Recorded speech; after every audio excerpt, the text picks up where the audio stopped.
जय श्री कृष्णा। नमस्कार दोस्तों, स्वागत है हमारे ज्ञान गंगा G2 चैनल में। मुरली मनोहर कन्हैया की जो भी इस अमृत भरी वाणी को सुनता है और श्री कृष्ण की बातों पर विश्वास करते हैं, भगवान उनके मन को शांति प्रदान करते हैं और सफलता की ओर अग्रसर करते हैं। दोस्तों, इस वीडियो को अंत तक सुनकर वीडियो को लाइक करें और चैनल को सब्सक्राइब करें। ज़्यादा से ज़्यादा अपने मित्रों के पास शेयर ज़रूर करें और कमेंट में राधे कृष्णा ज़रूर लिखें। यह गीत आज सारे संसार की आत्माओं के प्रति है, क्योंकि आज हम एक ऐसे युग में जी रहे हैं जहां कहा जाता है कि अनिश्चितता का समय है, वह चुनौतियों से भरा समय है, जब हर व्यक्ति को किसी न किसी चुनौती का सामना करना पड़ रहा है। उस चुनौती को पार करने के लिए कोई न कोई विधि ढूंढनी आवश्यक है। ऐसे समय में श्रीमद् भगवद गीता हम सबको जीवन जीने की कला सिखाती है कि हमारा जीवन कैसे होना चाहिए। खाली हाथ आए और खाली हाथ चले। जो आज तुम्हारा है कल और किसी का था, परसों किसी और का होगा। इसीलिए जो कुछ भी तू करता है उसे भगवान के अर्पण करता चल। क्यों व्यर्थ की चिंता करते हो? किससे व्यर्थ डरते हो? कौन तुम्हें मार सकता है? आत्मा ना पैदा होती है न मरती है।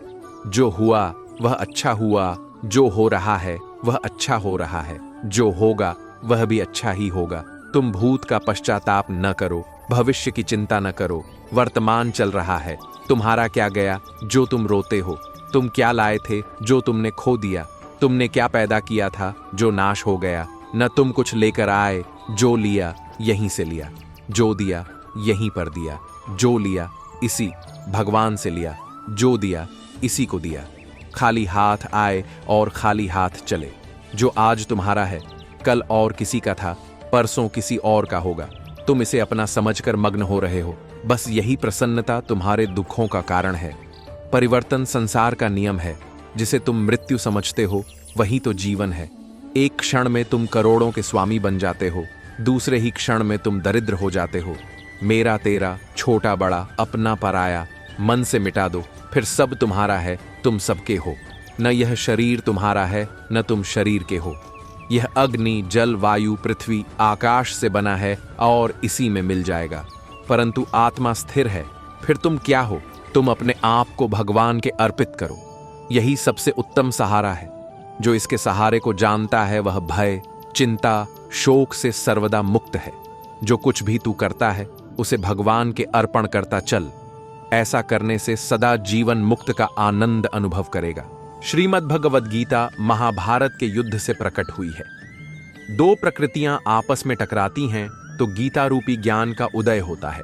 ये प्रकृतियां हैं दैवी प्रकृति और आसुरी प्रकृति। आसुरी प्रकृति का व्यक्ति दूसरे की संपत्ति को हड़प लेना चाहता है। पांडव अभी बालक थे, राज्य उनका था। जब तक पांडव वयस्क नहीं हो जाते तब तक यह राजदंड धृतराष्ट्र को दिया था, किंतु वह राज्य को लौटाना नहीं चाहता। धृतराष्ट्र का अर्थ ही होता है धृतम राष्ट्रम येन स धृतराष्ट्र, जो दूसरे की संपत्ति को हड़प ले। उसके 100 बेटे हैं।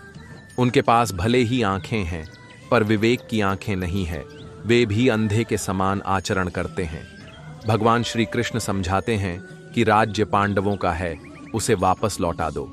राज्य नहीं लौटाते तो इनके जीवन निर्वाह के लिए कम से कम 5 गांव ही दे दो। किंतु दुर्योधन 5 गांव देने को तैयार नहीं हुआ। तब श्री कृष्ण ने कहा, अब सिवाय युद्ध के और कोई विकल्प नहीं है। वहां से चलकर भगवान कृष्ण कुंती माता के पास आए। उन्हें सारा समाचार सुनाया। कुंती ने कहा, कृष्ण, मेरे बेटों से कह देना कि क्षत्राणी जिस प्रयोजन के लिए पुत्र उत्पन्न करती है वह समय आ गया है। बेटो, तुम अपना अधिकार प्राप्त करने के लिए धर्म युद्ध करो। अब युद्ध निश्चित हो गया। वह युद्ध कहां लड़ा जाए, इसके लिए श्री कृष्ण और अर्जुन स्थान खोजने निकले। खोजते खोजते कुरुक्षेत्र पहुंचे। वहां श्री कृष्ण ने एक दृश्य देखा। एक किसान की स्त्री खेत में पानी दे रही थी। उसकी गोद में एक नन्हा सा बालक था।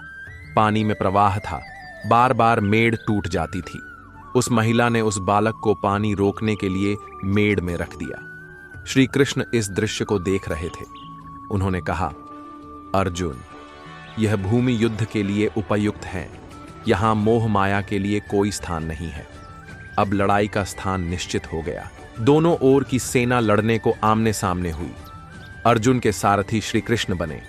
उन्होंने उसका रथ ही नहीं संभाला, जीवन की बागडोर भी संभाल ली। भीष्म ने शंख बजाकर युद्ध शुरू करने का चैलेंज दिया। अर्जुन ने कहा, मेरा रथ दोनों सेनाओं के बीच में ले चलिए, जिससे मैं निरीक्षण तो कर लूं कि इस युद्ध में कौन कौन लोग लड़ने को आए हैं। भगवान श्री कृष्ण ने रथ दोनों सेनाओं के बीच में ले जाकर खड़ा कर दिया। वहां अर्जुन ने देखा कि ये सब तो अपने हैं, भीष्म, द्रोण आदि गुरुजन हैं।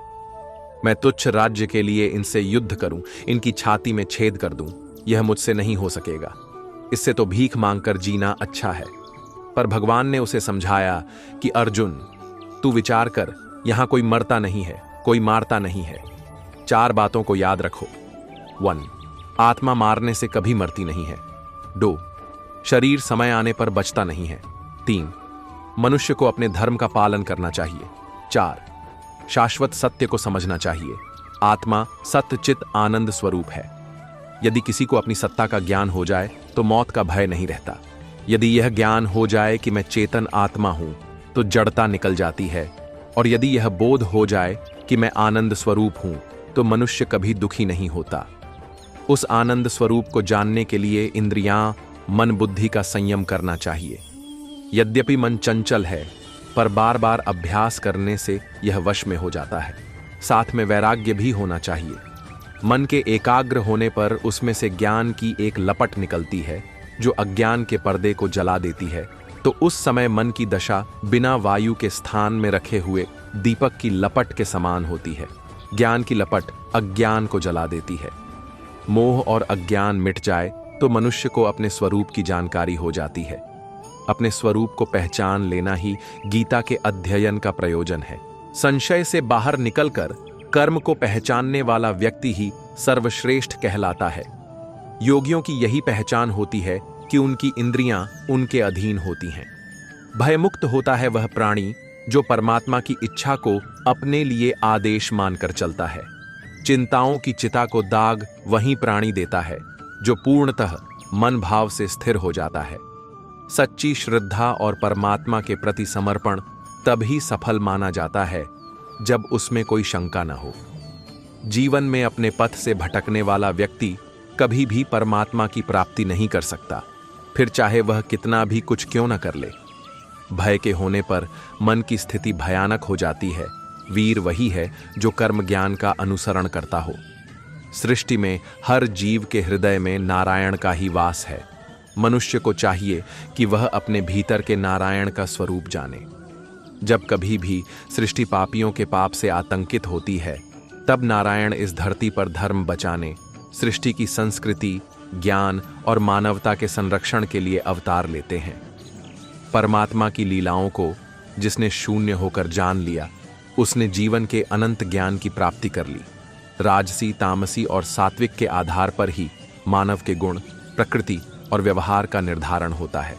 जीवन का एक ही सार होता है, श्रीमद् भागवत गीता। यही सार यदि जीवन का आधार बन जाए तो जीवन सफल बन जाता है। हर इंसान को कर्म में विश्वास करना चाहिए, क्योंकि ये जगत ही कर्मलोक है। कर्म आपके हाथ में है, परिणाम नहीं। इसलिए कर्म पर ध्यान लगाएं, यानी कि सिर्फ काम पर ध्यान लगाए और मेहनत करें। भगवान श्री कृष्ण कहते हैं कि हर वक्त अपनी कामनाओं और इच्छा में डूबे रहना ही इंसान के सभी दुखों का कारण है। अगर वो इससे मुक्त होकर अपना कर्तव्य निभाए तो हो उसका जीवन खुशहाल होगा। विश्वास रखे कि तुम्हारे साथ जो हुआ है वह अच्छा हुआ है, जो हो रहा है वो भी अच्छा ही हो रहा है, और जो होगा वो भी अच्छा ही होगा है। जीवन का आनंद ना तो बीते हुए कल में है और ना ही भविष्य में। जीवन का आनंद तो आज को जीने में है, बल्कि अभी जीने में है कि अभी आप कैसे जी रहे हैं। यदि कोई इंसान जो चाहता है उसे विश्वास के साथ करता है तो वह जो चाहे बन सकता है। मैं प्रत्येक जीव के हृदय में आसीन हूं और मुझसे ही स्मृति, ज्ञान तथा विस्मृति होती है। मैं ही वेदों के द्वारा जानने योग्य हूं। संदेह मैं वेदांत का संकलन करता तथा समस्त वेदों को जानने वाला हूं।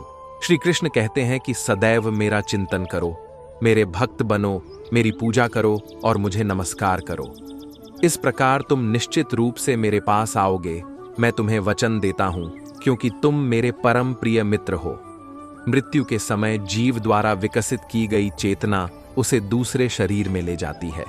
यदि जीव ने अपनी चेतना पशु जैसी बना रखी है तो उसे पशु शरीर प्राप्त होना निश्चित है। श्री कृष्ण कहते हैं कि खुश रण है तो जिंदगी का फैसले अपनी परिस्थितियों को देखा कर ले।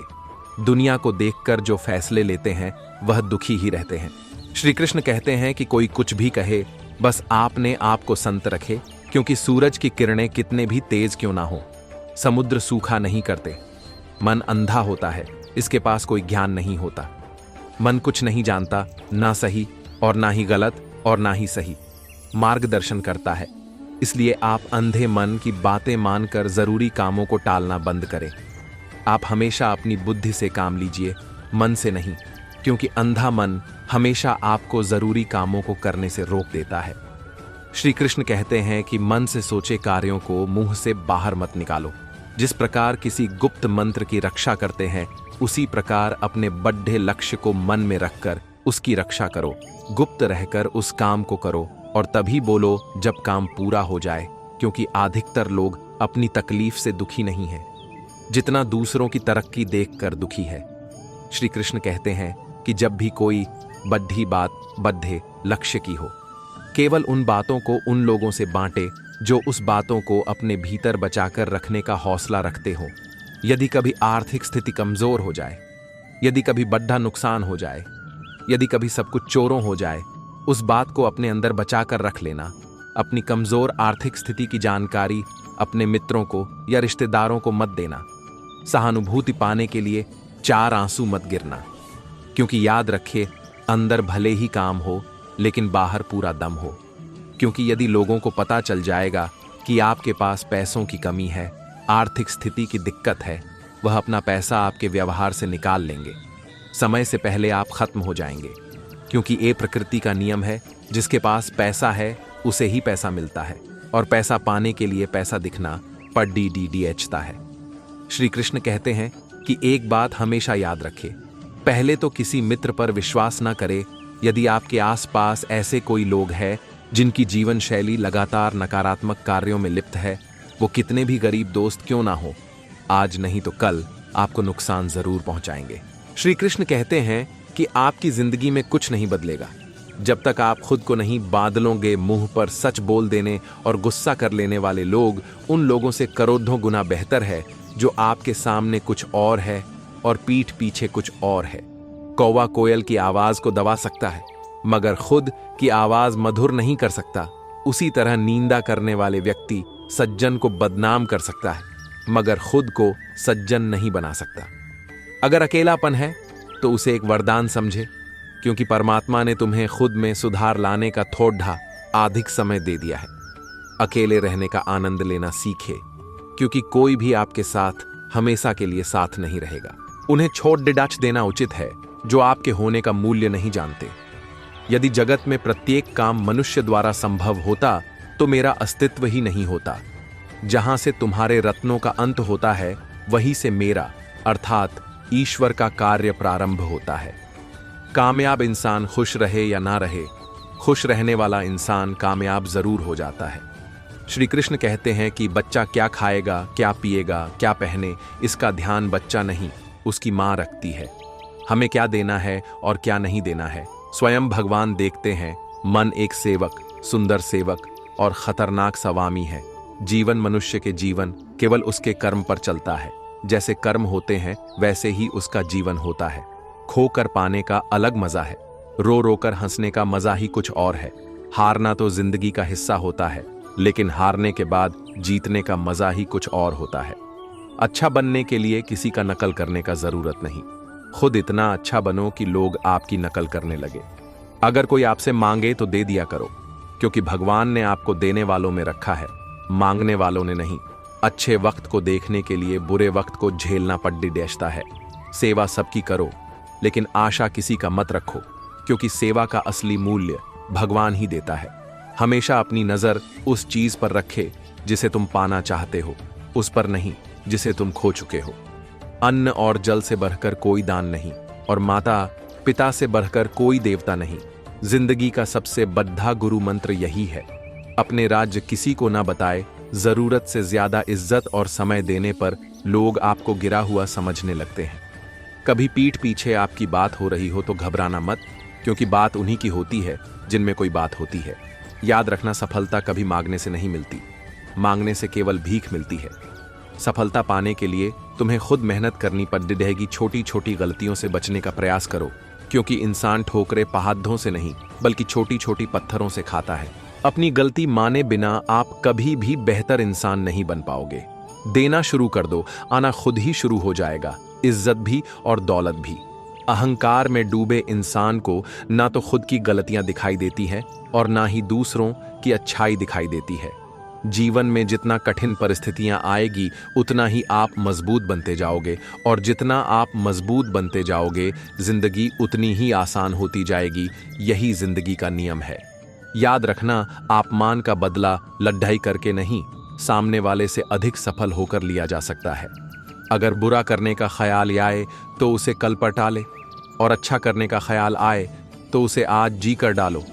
साथ रहकर कोई छल करे तो उससे बड़ा कोई शत्रु नहीं हो सकता, और जो हमारे मुंह पर हमारे बुराई बात दे उससे बड़ा कोई मित्र नहीं हो सकता।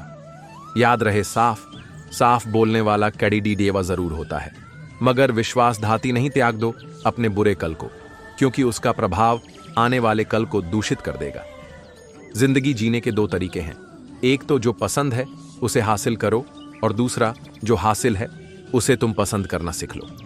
चीजों की कीमत मिलने से पहले होती है, और इंसान की कीमत खो देने के बाद मुफ्त में तो सिर्फ मां बाप का ऊपर मिलता है। बाकी इस दुनिया में हर रिश्ते के लिए कुछ ना कुछ चुकाना पड़ देता। बेइज्जती का जवाब इतनी इज्जत से दीजिए कि सामने वाला भी शर्मिंदा हो जाए। आप जब तक अपनी कठिनाइयों और समस्याओं का जिम्मेदार दूसरों को मानते रहोगे, तब तक कभी भी आप अपनी समस्या और कठिनाइयों को नहीं मिटा सकते। जितना ज्यादा हो सके सुनो, और जितना हो सके उतना काम बोलो। इसलिए शायद भगवान ने हमें दो कान और एक ही मुंह दिया है। माफ बार बार कीजिए, लेकिन विश्वास सिर्फ एक बार कीजिए।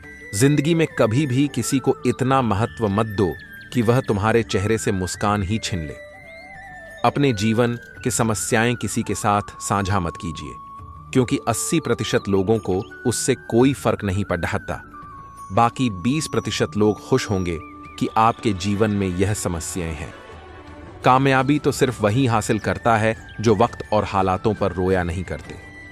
कुछ भी स्थायी नहीं है। अपने आप को अधिक तनाव ना दे, क्योंकि स्थिति चाहे कितनी भी खराब हो, यह बदल जाएगी। वक्त के साथ साथ बहुत कुछ बदल जाता है, लोग भी, रास्ते भी, एहसास भी, और कभी हम खुद भी। जहां लगे कि हमारी वजह से दूसरों को तकलीफ हो रही है, वहां से हट जाना बेहतर है। गलतियों में वह ताकत होती है जो आपको पहले से बेहतर बना सके। छल कपट और पाप उतना ही करना जितना आप भुगत सको, क्योंकि कुदरत किसी को नहीं छोड़ता। सबका हिसाब जमीन पर ही होता है। अगर आपका कोई दुश्मन नहीं है तो इसका मतलब आप उन जगहों पर भी खामोश थे जहां सत्य बोलना बहुत जरूरी था। निष्कर्ष, भगवत गीता से हमें यह सीख मिलता है कि हमें अपने कर्तव्यों को बिना फल की इच्छा किए करना चाहिए। कर्म करना हमारा अधिकार है, परंतु उसके रिजल्ट पर हमारा कोई नियंत्रण नहीं। व्यक्ति को अपने कर्तव्यों को पूरा करना चाहिए, परिणामों की चिंता किए बिना, स्वार्थ की इच्छा के बिना और निष्पक्षता से। मैं सभी प्राणियों के दिलों में मौजूद हूं। व्यक्ति अपने मन के प्रयास से ऊपर उठ सकता है या उसी तरीके से खुद को नीचे ला सकता है, क्योंकि हर व्यक्ति अपने आप का दोस्त या दुश्मन होता है। योग आत्मा का आत्मा में से आत्मा की ओर की यात्रा है। तुझे परिणाम पर अधिकार है नहीं, केवल कर्म पर ही। अपने कर्मयोग का पालन करो, क्योंकि क्रिया निष्क्रियता से श्रेष्ठ है। तुझे केवल कर्म करने का हक है, फल का नहीं। आत्मा न तो जन्मती है और न मरती है। तुम्हारा कर्तव्य करने का अधिकार है, परंतु काम के फल का नहीं। तुम और मैं कभी न कभी मौजूद नहीं थे, और न हम मौजूद नहीं रहेंगे। जैसे कि एक ही व्यक्ति शरीर में बचपन, युवावस्था और बुढ़ापे के समय बसता है, वैसे ही मृत्यु के समय वह एक और शरीर प्राप्त करता है। ज्ञानी इन परिवर्तनों से मोहित नहीं होते। स्वर्ग प्राप्ति के बाद और वहां बहुत सालों तक निवास करने के बाद एक असफल योगी फिर से एक उदात्त और समृद्ध परिवार में जन्म लेता है। केवल मन ही व्यक्ति का मित्र और शत्रु होता है। स्वार्थ पर क्रियाएं दुनिया को बंदी बना देती हैं। निष्पक्षता से काम करो, व्यक्तिगत लाभ की कोई चिंता न करे। वह कोई भी जो अच्छा काम करता है कभी बुरे अंत में नहीं पहुंचेगा, यहां या आने वाले दुनिया में। तुम्हारे पास काम करने का अधिकार है, परंतु कभी भी काम के फल का अधिकार नहीं होता। तुम्हें किसी भी प्रकार के पुरस्कार के लिए काम नहीं करना चाहिए और न तुम्हें निष्क्रियता की आकांक्षा होनी चाहिए। अपने स्वयं के भाग्य को अधूरा रूप में जीना व्यक्ति के लिए बेहतर है, विपरीत किसी अन्य की जीवन की पूरी कीमत सही रूप में जीने से। व्यक्ति का आत्मा ही उसका मित्र है, व्यक्ति का आत्मा ही उसका शत्रु है। ज्ञानी व्यक्ति सभी परिणामों को छोड़ देता है, चाहे वे अच्छे हों या बुरे, और केवल क्रिया पर ही ध्यान केंद्रित करता है। काम का काम के लिए करो, न कि खुद के लिए। परिणामों के प्रति आसक्ति के बिना क्रियाएं करो। दुनिया में रहो, लेकिन उसका हिस्सा न बनो। न तो इस दुनिया में और न कहीं और उस व्यक्ति के लिए कोई खुशी संजीवनी है जो हमेशा संदेह करता रहता है। हम देखते हैं वही जो हम हैं, और हम वह हैं जो हम देखते हैं। तुम वह हो जिसमें तुम विश्वास करते हो। तुम वह बन जाते हो जिसे तुम मानते हो कि तुम बन सकते हो। अर्जुन, मुझे सभी प्राणियों को भूत, वर्तमान और भविष्यत जानता हूं, लेकिन वास्तविकता में कोई मुझे सचमुच नहीं जानता। मन अशांत होता है और इसे नियंत्रित करना कठिन होता है, लेकिन अभ्यास से यह वश में किया जा सकता है। वे जो इस ज्ञान में विश्वास नहीं करते, वे मेरे प्राप्त नहीं होकर जन्म मरण के चक्र को बरतते रहते हैं। अपने आप को ईश्वर को समर्पित करो, यही सबसे बड़ा सहारा है। जो कोई इस सहारे को पहचान गया है, वह भय, चिंता और पीड़ा से मुक्त है। जैसे दीपक की प्रकाश अंधकार में चमकती है, वैसे ही सत्य की चमकती है। इसलिए हमेशा सत्य के मार्ग का पालन करना चाहिए। वह जो अपने शरीर को त्यागता है और मौत के समय मुझे याद करता है, वह मेरी दिव्य आश्रय स्थली तक पहुंचता है। इसमें कोई संदेह नहीं है। जो कुछ हुआ वह अच्छे के लिए हुआ। जो कुछ हो रहा है वह अच्छे के लिए हो रहा है। जो कुछ होगा वह भी अच्छे के लिए होगा। बदलाव ब्रह्मांड का नियम है। आप हलकुलक बन सकते हैं या एक क्षण में दीवारियां बन सकते हैं। ज्ञानी व्यक्ति ज्ञान और कर्म को एक समझते हैं। वे सही देखते हैं। अपने काम पर मन लगा, परंतु उसके फल पर नहीं। अपने स्वयं के भाग्य को अधूरा जीना बेहतर है, यथार्थतः किसी और की जिंदगी की नकल पूरी करने से। व्यक्ति अपने विश्वास से बनता है। जैसे वे विश्वास करते हैं, वैसे ही वे बन जाते हैं। ज्ञान का यज्ञ किसी भी भौतिक यज्ञ से बड़ा है। कोई भी चीज, चाहे जीवंत हो या अजीब, मेरे बिना मौजूद नहीं हो सकती। मुझ में अपने मन को शांत करो, मुझ में अपने को शांत करो, और बिना किसी संदेह के तुम मेरे साथ एक हो जाओगे। प्रेम के भगवान जो तुम्हारे हृदय में निवास करते हैं। योगियों की भांति ही ध्यान केंद्रित करना सीखें, जहां स्वार्थ का कोई स्थान न हो। मनुष्य जैसा लेता है आहार, वैसे ही बन जाते हैं उसके विचार। सफलता उसी व्यक्ति को मिलती है जिसका स्वयं की इंद्रियों पर बस हो। यदि परिस्थितियां आपके हक में नहीं हैं, तो विश्वास कीजिए कुछ बेहतर आपकी तलाश में है। हर प्राणी के जीवन में परीक्षा का समय आता है। इसका अर्थ यह नहीं कि निराश हुआ जाए। दूसरे की कामयाबी से जलना क्यों है? आपका परिश्रम ही आपको सफल बनाता है। जो इस आत्मा को मारने वाला समझता है तथा जो इसको मरा मानता है, वह दोनों ही नहीं जानते, क्योंकि यह आत्मा वास्तव में ना तो किसी को मारता है और ना किसी के द्वारा मारा जाता है। यह आत्मा किसी के काल में भी ना तो जन्मता है और ना मरता है, तथा नए उत्पन्न होकर फिर होने वाला ही है, क्योंकि यह जन्मा नृत्य सनातन पुरातन है। शरीर के मारे जाने पर भी यह नहीं मारा जाता। जो पुरुष इस आत्मा को नाश रहित, नित्य, अजन्मा और अव्यय मानता है, वह पुरुष कैसे किसी को मरवाता है और कैसे किसको मारता है। जैसे मनुष्य पुराने वस्त्रों को त्याग कर दूसरे नए वस्त्रों को ग्रहण करता है, वैसे ही जीवात्मा पुरानी शरीरों को त्याग कर दूसरे नए शरीरों को प्राप्त होता है। इस आत्मा को शस्त्र नहीं काट सकते, इसको आग नहीं जला सकते, इसको जल नहीं गला सकता और हवा नहीं सुखा सकता। किंतु यदि तुम इस आत्मा को सदा जन्मने वाला तथा सदा मरने वाला मानते हो तो भी यह महाबाहों तू इस प्रकार करने वाली योग्य नहीं है। अर्जुन, यह आत्मा सबके शरीर में सदा ही अवध्य है, इस कारण संपूर्ण प्राणियों के लिए तू शोक करने योग्य नहीं है। या तो तू युद्ध में मारा जाकर स्वर्ग को प्राप्त होगा अथवा संग्राम में जीतकर पृथ्वी का राज्य भोगेगा। इस कारण हे अर्जुन को युद्ध के लिए निश्चय करके खड़ा हो जा।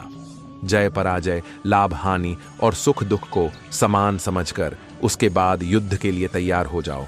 इस प्रकार युद्ध करने से तू पाप को नहीं प्राप्त होगा। तेरा कर्म करने में ही अधिकार है, उसके फलों में कभी नहीं। इसलिए तू कर्मों के फल का हेतु मत हो तथा तेरी कर्म ना करने में भी आसक्ति ना हो। जिस काल में यह पुरुष मन में स्थित संपूर्ण कामनाओं को भली भांति त्याग देता है और आत्मा से आत्मा में ही संतुष्ट रहता है, उस काल में वह स्थित प्रज्ञ कहा जाता है।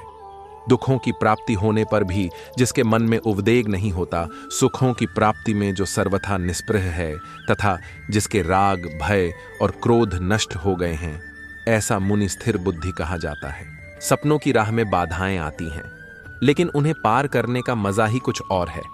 कामयाबी के लिए प्लानिंग जरूरी है, लेकिन एक्शन उससे भी ज्यादा जरूरी है। कभी कभी हार कर भी जीतने वाले कहलाते हैं, क्योंकि उन्होंने प्रयास किया होता है। खुद को बेहतर बनाने की कोशिश करें, बाकी सब अपने आप बेहतर हो जाएगा। लक्ष्य बड़ा हो या छोटा, उसे पाने के लिए लगातार मेहनत करें। संघर्ष के बिना सफलता नहीं मिलती, यह जीवन का नियम है। अपने विचारों को सकारात्मक रखें, आपकी दुनिया भी सकारात्मक होगी। जोश और जुनून से भरे रहो, दुनिया की कोई ताकत तुम्हें रोक नहीं सकती। सफलता की चाहत होनी चाहिए, फिर रास्ते अपने आप निकल आते हैं। रास्ते अपने आप निकल आते हैं। जो व्यक्ति अपने आप को बदल सकता है, वही दुनिया को बदल सकता है। हर मुश्किल के पीछे एक सीख छिपी होती है, उसे पहचानो और आगे बढ़ो। बाधाओं से डरकर मत रुको, उन्हें पार करके आगे बढ़ो। सपने देखने वालों को ही आगे बढ़ने का मौका मिलता है। संघर्ष से भागने वाले कभी सफल नहीं हो पाते, बल्कि उससे लड़ने वाले ही विजेता होते हैं। हार को स्वीकार करना सीखो, क्योंकि जीत उसके बाद ही आती है। अपने सपनों को साकार करने के लिए पूरी ताकत झोंक दो।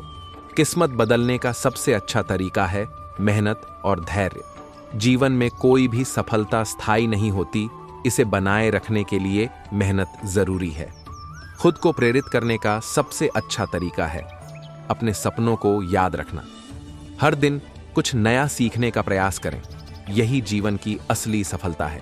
जो अपने लक्ष्य को देखकर काम करता है, वही सफलता की ऊंचाइयों तक पहुंचता है। जीवन की सबसे बड़ी खुशी अपने लक्ष्य को पाने में होती है। हर व्यक्ति के अंदर एक अद्वितीय प्रतिभा होती है, उसे पहचानो और उसे निखारो। संघर्ष ही सफलता की कुंजी है। खुद को बदलने का प्रयास करें, दुनिया अपने आप बदल जाएगी। कभी भी हार मत मानो, क्योंकि हारने के बाद ही सफलता की शुरुआत होती है। सपनों को हकीकत में बदलने के लिए मेहनत और धैर्य चाहिए। जो लोग अपने सपनों के लिए जीते हैं, वही दुनिया को बदल सकते हैं। सफलता उन्हीं को मिलती है जो असफलता से सीखते हैं और आगे बढ़ते हैं। अपने लक्ष्य को पाने के लिए जितनी मेहनत करेंगे, उतनी ही बड़ी सफलता मिलेगी। हर दिन एक नई शुरुआत है, इसे बेहतर बनाने का प्रयास करें। कभी भी खुद को कम मत समझो, तुम में अद्वितीय ताकत है। जिंदगी में वही लोग सफल होते हैं जो विपरीत परिस्थितियों में भी अपनी राह ढूंढ लेते हैं। खुद पर विश्वास रखें, आप जो चाहें वो कर सकते हैं। समय को मत गवाओ, यही आपके जीवन की सबसे बड़ी पूंजी है। सपनों की राह में बाधाएं आती हैं, लेकिन उन्हें पार करने का मजा ही कुछ और है। कामयाबी के लिए प्लानिंग जरूरी है, लेकिन एक्शन उससे भी ज्यादा जरूरी है। कभी कभी हार कर भी जीतने वाले कहलाते हैं, क्योंकि उन्होंने प्रयास किया होता है। खुद को बेहतर बनाने की कोशिश करें, बाकी सब अपने आप बेहतर हो जाएगा। लक्ष्य बड़ा हो या छोटा, उसे पाने के लिए लगातार मेहनत करें। संघर्ष के बिना सफलता नहीं मिलती, यह जीवन का नियम है। अपने विचारों को सकारात्मक रखें, आपकी दुनिया भी सकारात्मक होगी। जोश और जुनून से भरे रहो, दुनिया की कोई ताकत तुम्हें रोक नहीं सकती। अपने सपनों को सच करने के लिए आज ही पहला कदम उठाएं। विश्वास रखें, आप अपनी सीमाओं से भी अधिक कर सकते हैं। परिश्रम का कोई विकल्प नहीं होता, यह सफलता की कुंजी है। जीवन में चुनौतियां आपको मजबूत बनाती हैं, उनसे घबराएं नहीं। हर असफलता एक नया सबक सिखाती है, उसे ग्रहण करें। अपने आप पर भरोसा करें, दुनिया आपका साथ देगी। संघर्ष जितना बड़ा होगा, जीत उतनी ही शानदार होगी। अपने लक्ष्य को हमेशा अपनी नजरों के सामने रखें और आगे बढ़ते रहें। आज की मेहनत कल की सफलता का आधार है। हर दिन एक नया मौका है अपनी कहानी को बेहतर बनाने का। संघर्ष जितना बड़ा होगा, जीत उतनी ही शानदार होगी। बिना संघर्ष के सफलता का कोई मूल्य नहीं होता। हर चुनौती के साथ आप मजबूत बनते जाते हैं। मुश्किलें इंसान को तोड़ने नहीं, उसे तराशने के लिए आती हैं। संघर्ष का मतलब हारना नहीं, बल्कि खुद को और बेहतर बनाना है। जब तक तुम हार नहीं मानते, तब तक तुम्हारी हार नहीं हो सकती। संघर्ष से डरने की बजाय उससे दोस्ती कर लो, वो तुम्हें मंजिल तक जरूर पहुंचाएगा।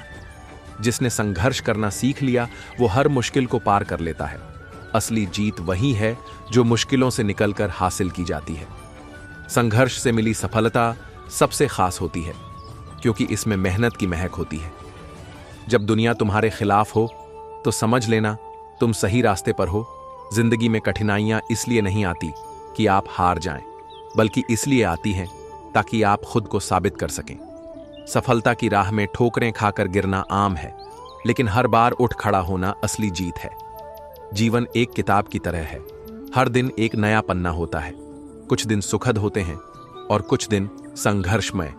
सपनों को पूरा करने के लिए हकीकत को समझना जरूरी है। कड़ी मेहनत और धैर्य ही आपका मार्गदर्शन करेंगे। जिंदगी की सच्चाई यह है कि जो लोग सबसे ज्यादा संघर्ष करते हैं, वही सबसे मजबूत बनते हैं। खुशियां उन्हीं को मिलती हैं जो चुनौतियों का सामना करने का हौसला रखते हैं। जीवन का असली सुख उसी में है, जब आप अपनी असफलताओं से सीखकर आगे बढ़ते हैं। दरअसल भगवान बुद्ध एक छोटे से राज्य के राजकुमार थे और जन्म से ही उनका नाम बुद्ध नहीं था। बुद्ध का मतलब होता है इनलाइटेन होना। बुद्ध ने जिसे नाम दिया निर्माण की प्राप्ति, असल में उनका नाम था गौतम सिद्धार्थ। तो हुआ यह कि जब गौतम बुद्ध पैदा हुए तो किसी महान योगी ने उनके बारे में भविष्यवाणी की कि यह बच्चा बड़े होकर या तो महान राजा बनेगा या फिर एक महान संत बन जाएगा। जब योगी ने बुद्ध के बारे में यह भविष्यवाणी की तो बुद्ध के पिता थोड़ा सा चिंतित हुए। वह कभी नहीं चाहते थे कि उनका पुत्र महान संत बने, और कोई भी पिता नहीं चाहेगा। हर पिता चाहता है कि उसका पुत्र उसके साम्राज्य को आगे बढ़ाए। हाँ, हर पिता चाहता है कि उसका वंश चलता जाए। और हाँ, आज के समय में भी कोई माता पिता नहीं चाहते कि उनका बच्चा सन्यासी हो जाए, ब्रह्मचारी हो जाए। तो ऐसा ही बुद्ध के पिता ने सोचा और वह चिंतित थे। वह अपने पुत्र को एक महान राजा बनाना चाहते थे। योगी की भविष्यवाणी सुनकर उन्होंने एक फैसला किया कि वह अपने पुत्र को किसी भी दुख से दूर रखेंगे, क्योंकि दुख और समाज के पीड़ा से ऊबकर ही इंसान सन्यासी बनने की सोचता है। अगर कोई दुखों से दूर होगा और सदा सुख भोगता रहेगा तो उसे संत बनने की कोई जरूरत नहीं है। आप लोग अपने जीवन में भी अगर कोई व्यक्ति अपनी पत्नी से बहुत ज्यादा दुखी है तो वह सन्यासी बनने की सोचता है, क्यों, है ना? अगर आपको लगता है कि आप जीवन में असफल रहेंगे, कभी सफल नहीं हो पाएंगे, तो आप सोचते हैं कि मेरे पास एक ही रास्ता है, मैं सन्यासी बन जाऊं। और सुकरात ने भी क्या खूब कहा है, अगर आपको अच्छी पत्नी मिलती है तो आपका जीवन अच्छा बीतता है, और अगर पत्नी खराब मिलती है तो भी आपका जीवन धन्य हो सकता है, क्योंकि वही इंसान फिलॉसफर बन सकता है। Anyway, come to the point. तो भगवान बुद्ध के पिता ने उन्हें पूरे सुख में रखा। उनके चारों तरफ खुशियां ही खुशियां थीं, और शायद यही उन्होंने गलती कर दी, क्योंकि मनुष्य दुख से उतना नहीं ऊबता जितना सुख से ऊब जाता है। उनके आसपास हर सुख सुविधा उपलब्ध थी। जब गौतम 19 साल के हुए तब उनके पिता ने उनकी शादी नगर की सबसे सुंदर स्त्री से कर दी। उनका पालन पोषण एक सामाजिक तौर पर नहीं हुआ था। उनको समाज से दूर एक बड़े महल में रखा गया था, जहां पर वह हमेशा सुख में रहते थे। वहां पर दुख की नो एंट्री थी। एक दिन भगवान बुद्ध ने सोचा, क्यों ना नगर का भ्रमण किया जाए, देखा जाए कि हमारे नगर में क्या चल रहा है। तो फिर उन्होंने अपनी इच्छा सारथी से जताई और कहा, हम नगर में घूमना चाहते हैं। तब गौतम नगर में घूम ही रहे थे। उन्होंने एक बूढ़े आदमी को देखा और वह बूढ़ा आदमी ठीक से चल नहीं पा रहा था। अब गौतम के आगे एक दुविधा आ गई, क्योंकि उन्होंने अपने पूरे जीवन में कोई भी बूढ़ा आदमी नहीं देखा था, क्योंकि इनके पिता ने इन सब चीजों से गौतम को बचा के रखा था। तभी गौतम बुद्ध ने पूछा, अरे सारथी, उस इंसान को क्या हुआ? सारथी ने बड़े ही नॉर्मल तरीके से कहा, अरे वह आदमी तो बूढ़ा आदमी है, उसमें क्या बड़ी बात है? बुद्ध ने पूछा, अरे ये कैसे होता है? बूढ़ा आदमी मतलब क्या? फिर सारथी बोल, हर कोई एक दिन बूढ़ा हो जाता है, ये तो प्रकृति का नियम है। फिर बुद्ध ने खुद को देखा और गौतम बड़े ही जवान और सुंदर थे। बोले, क्या मैं भी ऐसा हो जाऊंगा? सारथी ने कहा, हाँ, हर कोई बूढ़ा होता है। अब गौतम के लिए यह एक अलग ही तरह का एहसास था कि मैं भी एक दिन ऐसा हो जाऊंगा, मुझे भी ऐसे ही चलना पड़ेगा। फिर वह आगे बढ़े और फिर उन्होंने एक और आदमी को देखा जो सड़क के किनारे लेटा हुआ था और वह बहुत ही बीमार था, इतना कि वह उठ भी नहीं पा रहा था, काफी तकलीफ से चिल्ला रहा था। फिर गौतम बोले, अरे रुको, इस व्यक्ति को क्या हुआ? यह इतना चिल्ला क्यों रहा है? सारथी ने कहा कि यह व्यक्ति तो बीमार है, किसी रोग की वजह से यह पीड़ा में है। बुद्ध बोले, इसका क्या मतलब है? फिर सारथी ने कहा कि यह शरीर कभी कभी बीमार हो जाता है, यह भी लगभग सभी के साथ होता है। तब गौतम बोल, क्या यह मुझे भी हो सकता है, क्योंकि मैं तो एक राजकुमार हूं? सारथी ने कहा, हाँ, यह कभी भी किसी को भी हो सकता है। और गौतम फिर से अपनी तुलना उसे व्यक्ति से करने लगे। अरे, ऐसा मुझे भी हो सकता है। गौतम इन दोनों ही घटना को देखकर काफी परेशान हो चुके थे और वह आगे बढ़े। फिर आखिर में उन्होंने एक शव यात्रा देखी। कुछ लोग एक आदमी का शव लेकर जा रहे थे। तब बुद्ध ने बोला, इस आदमी को क्या हुआ जो लेटा हुआ है, जिसे 4 आदमी अपने कंधे पर उठाकर ले जा रहे हैं? सारथी ने कहा कि यह व्यक्ति तो मर गया है। फिर गौतम बोले कि यह मरना क्या होता है, इसका क्या मतलब होता है? सारथी ने कहा कि यह सबको होता है, इससे कोई नहीं बच सकता, एक दिन सबको मरना ही पड़ता है। फिर गौतम बोले कि मैं क्या कर रहा हूं, खाना सुख भोगना सारी बेकार की चीज है। अब गौतम के अंदर एक प्रकार की उथल पुथल मच चुकी थी। एक राजकुमार होना, इतना बड़ा महल होना, हर तरह का सुख भोगना, ये सब कुछ ही सेकंड में उनके अंदर से बिखर गया, सब कुछ मिट्टी हो गया। और वह सोचने लगे, इन सब का क्या मतलब है? यह शरीर है, एक दिन बूढ़ा हो जाएगा, यह बीमार पड़ सकता है और यह पक्का एक दिन मर जाएगा। गौतम बुद्ध को एक बच्चा हो चुका था जिसका नाम राहुल था। उन्होंने अपनी प्यारी पत्नी और सुंदर बच्चे की तरफ देखा और वो एकदम से उन दोनों को छोड़ नहीं पाए। वह अपने भीतर ही भीतर संघर्ष करते रहे। संघर्ष करते करते तकरीबन 1.25 साल गुजर चुका था। अब सिद्धार्थ का पुत्र लगभग 1.5 साल का हो चुका था। लेकिन अब गौतम अपने आप को नहीं रोक पाए और फिर आधी रात को एक चोर की तरह बिना किसी को सूचना दिए वह महल से बाहर निकले और उन्होंने सब कुछ त्याग दिया। अब वह खोज में निकल चुके थे कि आखिर जीवन का सत्य क्या है। वह एक मठ से दूसरे मठ में घूमते रहे। जिस किसी ने भी जिस गुरु के बारे में बताया वो सभी जगहों पर गए। उन्हें जो जो विधियां बताई जाती वो सभी विधियां बड़ी ही कुशलता से करते थे और परिश्रम करते करते उन्होंने समाधि के 8 प्रकार के अनुभव पाए। वह जिस भी गुरु के पास जाते थे तो गुरु के बताए हर एक प्रयोग ऐसे करते थे, कोई भी शिष्य आसानी से नहीं कर सकता, संपूर्णता से करते थे। इन सब के बावजूद भी अभी तक गौतम सिद्धार्थ को वो अनुभव नहीं हो पाया था।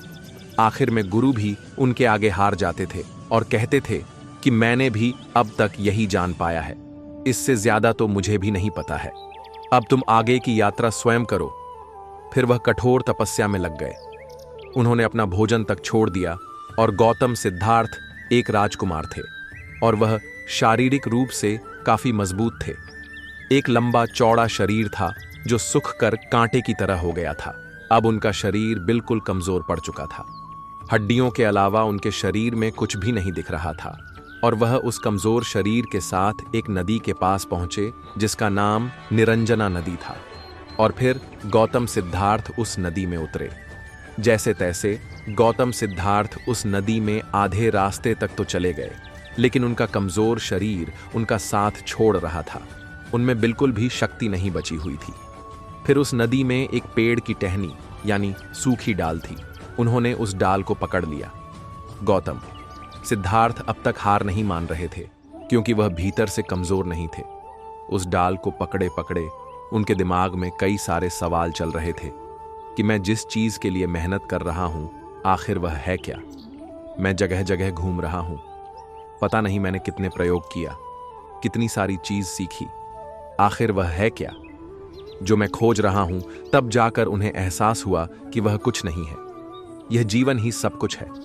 मुझे सिर्फ यह करना है, उन सभी बाधाओं को हटा दूं जो मुझे उस अनुभव से रोक रही है। उन्हें थोड़ा थोड़ा एहसास होने लगा था कि सब कुछ उनके भीतर ही है। फिर उनके अंदर अचानक से कोई ऊर्जा आई। फिर जैसे तैसे उन्होंने उस नदी को पार कर ली। नदी को पार करते ही एक वृक्ष आया जहां पर वह बैठ गए, जिसे आज हम बोधि वृक्ष के नाम से जानते हैं। उन्हें यह भी एहसास हुआ कि यह शरीर एक यंत्र है, अगर इसे कष्ट होगा तो यह प्रकृति के खिलाफ है। अगर इस यंत्र में ही कोई समस्या होगी तो मैं आत्मज्ञान कैसे पा सकता हूं। और उस दिन उन्होंने खीर का भोजन लिया। वह एक पूर्णिमा की रात थी जिसे हम बुद्ध पूर्णिमा के नाम से जानते हैं। और फिर बस उस पेड़ के नीचे बैठ गए और उन्होंने आखिरी प्रण लिया। इस संकल्प के साथ बैठे, इस अस्तित्व की प्रकृति को या तो मुझे अभी जानना है या मैं यहीं बैठे बैठे अपना शरीर छोड़ दूंगा। जब तक मैं इसे जान नहीं जाता मैं यहां से नहीं उठूंगा, अपनी आंखें नहीं खोलूंगा। तो जब उन्होंने यह अपना आखिरी संकल्प ले लिया, अब तक उनके लिए सब कुछ व्यर्थ हो चुका था। केवल एक ही आखिरी संकल्प था कि अब कोई संकल्प नहीं है। फिर वह चांदनी रात चांद अपनी पूर्ण गरिमा में था और उनके साथ घटना घट गई। तभी उन्हें ज्ञान की प्राप्ति हो गई। उनके भीतर एक कमल खिल गया और उन्होंने अपने ही भीतर सब देख लिया, सब जान लिया जो वह जानना चाहते थे, जिसके लिए उनसे इतने बड़े बड़े त्याग हो गए थे। ज्ञान प्राप्त होने के बाद अब गौतम सिद्धार्थ नहीं रहे थे। अब वह बुद्ध हो चुके थे और अपने इस अनुभव को लेकर वह उठे और चल पड़े। तभी उन्होंने अपने उन साथियों को देखा जो उनके साथ खोज में निकले थे। तकरीबन 5 शिष्य उनके साथ में थे। उन सब ने बुद्ध को देखा। उनके चेहरे पर एक अलग ही तेज था। देख पा रहे थे कि अब गौतम बुद्ध कुछ अलग ही तरह के दिख रहे थे। उनके चेहरे पर कुछ अलग ही चमक है। तो इस तरह से गौतम सिद्धार्थ बने। गौतम बुद्ध वैसे भगवान बुद्ध के जीवन से संबंधित बहुत प्यारी प्यारी घटनाएं हैं जिनको हम अपने जीवन में उतार कर और अपने जीवन में बहुत कुछ हासिल कर सकते हैं। बुद्ध अपने शिष्यों को उपदेश दे रहे थे, तभी एक व्यक्ति वहां पर आता है और बुद्ध की बातों को सुनने लगता है और बोलता है कि आपकी बातें मुझे बिल्कुल भी अच्छी नहीं लग रही हैं। और बुद्ध को भला बुरा कहना शुरू कर दिया और उनका अपमान करने लगा और कहने लगा कि बुरी बातों को बार बार याद करने से हमारी परेशानियां बढ़ती हैं, मन अशांत होता है। इसीलिए दुख देने वाली बातों को भूलकर आगे बढ़ना चाहिए। इस संबंध में गौतम बुद्ध का एक प्रसंग प्रचलित है। गौतम बुद्ध अलग अलग क्षेत्रों में भ्रमण करते और अपने शिष्यों को उपदेश देते थे। एक गांव में वे उपदेश दे रहे थे। बुद्ध ने कहा कि क्रोध ऐसी अग्नि है जिसमें क्रोध करने वाला खुद भी जलता है और दूसरों को भी जलाता है। बुद्ध के प्रवचन सुनने के लिए बड़ी संख्या में लोग वहां बैठे थे। उन लोगों में बहुत गुस्से वाला एक व्यक्ति भी बैठा हुआ था। उसे ये बातें पसंद नहीं आई। वह अचानक उठा और बोलने लगा कि बुद्ध तुम पाखंडी हो, बद्धी बड़ी बातें करना ही तुम्हारा काम है। तुम लोगों को भ्रमित कर रहे हो। तुम्हारी ये बातें आज के समय में कोई मायने नहीं रखती हैं। व्यक्ति लगातार बुद्ध को अपमानजनक बातें सुना रहा था। वहां बैठे सभी लोग ये देखकर हैरान थे कि बुद्ध ये सब शांति से सुन रहे थे लेकिन कुछ बोल नहीं रहे थे। क्रोधी व्यक्ति बुद्ध को शांत देखकर और ज्यादा क्रोधित हो गया। वह बुद्ध के पास गया और उनके मुंह पर थूककर वहां से चला गया। घर पहुंचकर क्रोधी व्यक्ति का मन शांत हुआ तो उसे अपने के पर बहुत पछतावा हुआ। वह बुद्ध से क्षमा मांगने पहुंचा, लेकिन उस गांव से बुद्ध पड़ोस के गांव के लिए निकल चुके थे। वह व्यक्ति बुद्ध को खोजते हुए दूसरे गांव में पहुंच गया। वहां व्यक्ति को जैसे ही बुद्ध दिखाई दिए, वह उनके चरणों में गिर गया और क्षमा मांगने लगा। बुद्ध ने उस व्यक्ति से पूछा, तुम कौन हो और क्षमा क्यों मांग रहे हो? उस व्यक्ति ने कहा, क्या आप भूल गए? मैंने कल आपके साथ बुरा व्यवहार किया था, आपका अपमान किया था। बुद्ध ने कहा, बीता हुआ कल मैं वहीं छोड़ दिए आया हूं और तुम अभी भी वहीं रुके हुए हो। तुम्हें गलती पर पछतावा है, तुमने पश्चाताप कर लिया, अब तुम निष्पाप हो गए हो। बुरी बातें याद करते रहने से हमारा आज का समय भी बर्बाद हो जाता है। इस आदत की वजह से भविष्य भी बिगड़ सकता है। इसीलिए बीते हुए कल की बातों को भूलकर आगे बढ़ना चाहिए। जीवन एक अनंत सफर है और इस सफर में हमें न केवल अपने लक्ष्यों की प्राप्ति के लिए प्रयास करना होता है, बल्कि उन्हें पूरा करने के लिए सही नीतियों पर भी चलना पड़ता है। जब आप अपने सपनों को पूरा करने की सोचते हैं तो दुनिया आपके खिलाफ हो सकती है, लेकिन आपको न डरना, न थकना है। आपके अंदर छिपी हुई ताकत ही आपको आगे बढ़ने की प्रेरणा देगी। सफलता के लिए समय समय पर सोच व रणनीतियों को संशोधित करने की जरूरत होती है। कभी कभी अपने आप को चुनौतियों के सामना करते हुए पाएंगे, पर इसमें डगमगाने की जरूरत नहीं है। धैर्य रखिए और समर्पित रहिए, सफलता जरूर मिलेगी। आपके सपने आपके जीवन का मार्गदर्शक होते हैं। जब आपके सपने में आपकी आंखों के सामने एक चमत्कारी दृश्य बनता है तो उसे पूरा करने का अवसर खुद आपको मिल जाता है। सफलता वहां मिलती है जहां सफलता के लिए सारी मेहनत करते हैं। संघर्षों से नहीं, बल्कि संघर्षों के साथ जीवन में अगर हम आगे बढ़ते हैं तो हमें सफलता जरूर मिलती है। कभी कभी सफलता के रास्ते में आपको अकेलापन महसूस हो सकता है, पर याद रखें कि आप एकमात्र नहीं हैं। आपके सपनों का समर्थन करने वाले लोग आपके साथ हमेशा होते हैं। अपने सपनों को अपने आगे की ताकत बनाएं और इन्हें पूरा करने के लिए कोई समय अच्छा नहीं होता। सफलता के रास्ते पर आपको अपने अंदर छिपी बेहद शक्तिशाली ऊर्जा का इस्तेमाल करना होगा। जीवन एक रंगों का पैलेट है और हम खुद अपने जीवन को रंगीन बनाते हैं। ना डरें, ना हारें और अपनी मेहनत और समर्पण से अपने सपनों को साकार करें। सफलता आपको हर रंग में चमकाएगी। जीवन एक सफर है और हर सफर में हमें कठिनाइयों का सामना करना पड़ता है, लेकिन हम न रुकते हैं, न थकते हैं और अपने सपनों की प्राप्ति के लिए प्रयास करते हैं। सफलता उन्हीं के कदमों को चूमती है जो कठिनाइयों को अपने साथी बनाते हैं। जब आप सफलता की चोटी पर पहुंचते हैं तो याद रखें कि इस सफलता के पीछे आपकी मेहनत, समर्पण और संघर्ष है। सफलता की मिसालें लोगों को प्रेरित करती हैं, पर इसके पीछे छुपे कठिनाइयों का जिक्र करने वाले बहुत कम होते हैं। सपनों की उड़ान भरने में कोई समय कम नहीं होता। जिंदगी का सफर तभी मजेदार बनता है जब हम अपने सपनों को पूरा करने के लिए उत्साह से भरे होते हैं। सफलता के लिए कोशिश करने में कोई नहीं हारता, वो हारते हैं जो कोशिश नहीं करते। हर नया दिन आपको एक और मौका देता है अपने लक्ष्य की दिशा में आगे बढ़ने का। अपने अंतर्निहित शक्तियों को पहचानें और उन्हें जगाएं। जीवन के हर मोड़ पर आपको विचार करने, सोचने और कदम बढ़ाने का साहस रखना होगा। खुद पर विश्वास करें, अपने सपनों को अपनी हाथों से तकदीर बनाएं। आपकी मेहनत और समर्पण आपको सफलता के शिखर तक पहुंचा सकते हैं। जब आपके पास सही मंजिल और सही दृढ़ इच्छा होती है तो आप अपने सपनों को पूरा करने के लिए हर संभव प्रयास करते हैं। धैर्य और समर्पण से आप हर कठिनाई को पार कर सकते हैं और अपने जीवन को सफलता की ऊंचाइयों तक पहुंचा सकते हैं। जिंदगी में कभी भी हार मत मानना, क्योंकि आपकी मेहनत कभी व्यर्थ नहीं जाएगी। जितनी बार भी आप गिरेंगे, उतनी बार खड़े हो जाएंगे और आखिरी बार में आप सफलता के मंच पर उठेंगे।